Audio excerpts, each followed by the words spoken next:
Okay guys, I'm going to cover in less than 3 minutes, which is the signature of this particular series of videos, the complexity of managing fourth downs. I'm going to do that by starting looking at the code itself, and here's the code, and I'm going to reflect on the parameters used by the code in my own game plan. I'm going to use my game plan. Here's my game plan. It may not be best practice, but it will suffice.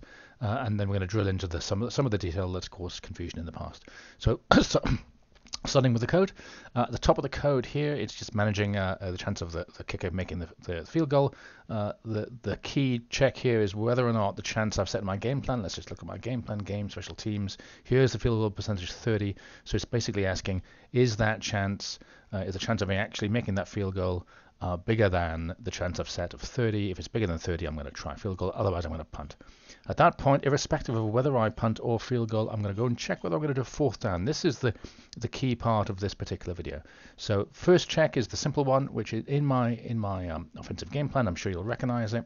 Here it is, right down by the short yardage section, the fourth down or less, 0.4 in my case. So if the yardage to go is less than 0.4, I'm in the running. It's possible for me to do a fourth down, but there are more checks. Second check is whether I'm too close to my own end zone. That's this check here. If I'm inside of 30 towards my own end zone, I'm not going to fourth down. But if I'm past that check, I'll carry on and do the final check. Now, this is the key one. This is the one that's caused confusion in the past. There's an or condition in the middle of this check. There are two parameters: field goal pause and field goal pause 2. What are they? Field goal pause is in your special team section. Here it is. Field goal pause. That number 25. What's field goal pause 2? Well, that's actually also back in the short yardage offense section. Here it is, override field goal. That's field goal pause 2. That number right now in my game plan is 10.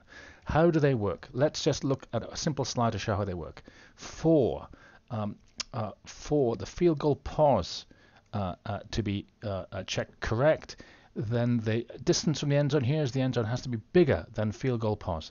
So then you choose a fourth down, otherwise a field goal. For field goal pause 2 to work, the number has got to be less. The end zone distance from the end zone has got to be less than game field goal pause 2, and then you'll choose fourth down. And if it's neither, it's the field goal. So you can see the field goals nestling in between the two numbers.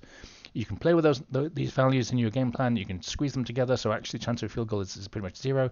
You can make the chance of field goal really big by making those two numbers far apart, as shown. That's how it works. So going back to the game, to the code, if that check and one of these two checks works, you're going to take a fourth down. You're not going to take a field goal or a punt as above.